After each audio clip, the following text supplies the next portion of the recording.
Pahayag si Vice President Sara Duterte. Pero kahapon may nirelease na video ang OVP at sa isang panayam sinabi po ni Vice President Sara Duterte na 2 tao lang yung nagkukontrol sa pono ng bayan. In the news update this morning, bago po ang magsimula ang OVP budget dyan sa House of Representatives, pinangalanan niyo po sina Congressman Martin Romualdez, ang chairman, ang House Speaker ng 19 Congress at ang ABRO Chair, Appropriations Committee Chairman na si Congressman Zaldico. Party list po ito, Ako Bicol, na siya 2 tao daw nagkukontrol sa pambansang pondo.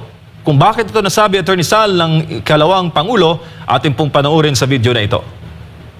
Hindi ako bratinela o spoiled brat. Ang budget ng Pilipinas ay hawak lang ng 2 tao.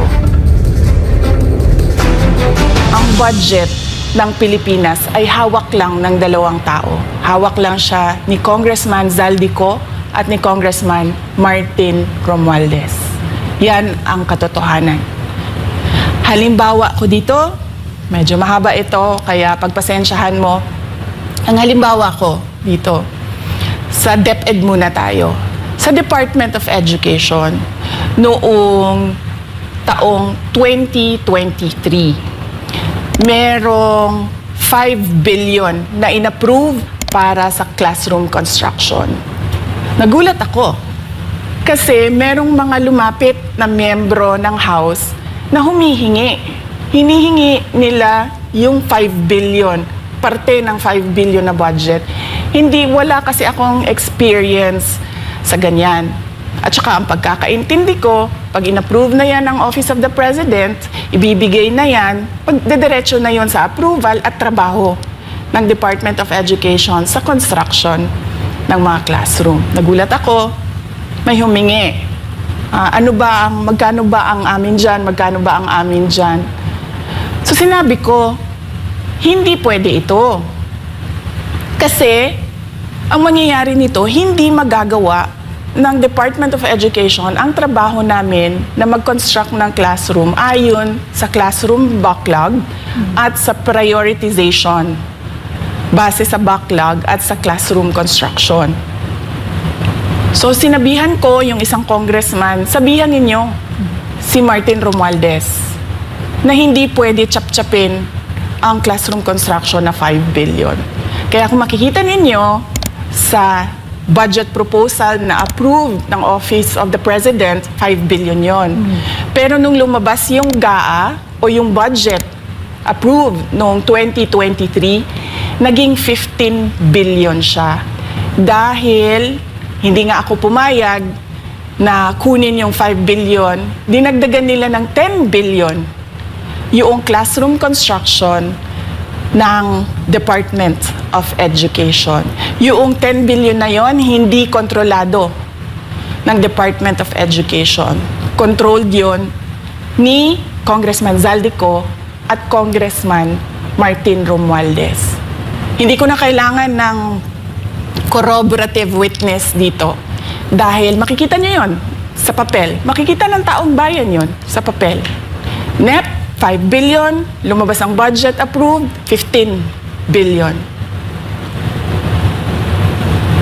So maiintindihan niyo, 'di ba? Bakit pa tayo magbo-budget hearing para sa Office of the Vice President? 2 tao lang naman ang nasusunod sa budget ng bayan natin. Halimbawa, taong 2024. Kung makikita niyo, ang approved na budget ng Office of the President para sa classroom construction ay 19 billion.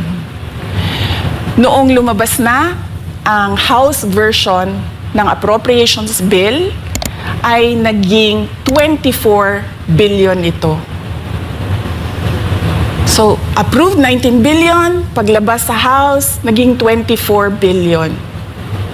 At doon sa 24 billion na yon, kung hahanapin mo sa papel, kinuha nila ang 5 billion ng repairs ng classrooms at nilagay nila doon sa 19 billion para maging 24 billion siya. So ang naiwan sa repairs, sa kawawang mga classroom, ay 1 billion. Kaya, makikita nyo, sa papel, nandyan yan. Naging 24 billion. At hindi lang yan, dahil noong 2023 ay hindi ako pumayag na hindi masunod yung DepEd na rules sa paano mag-classroom construction based on need.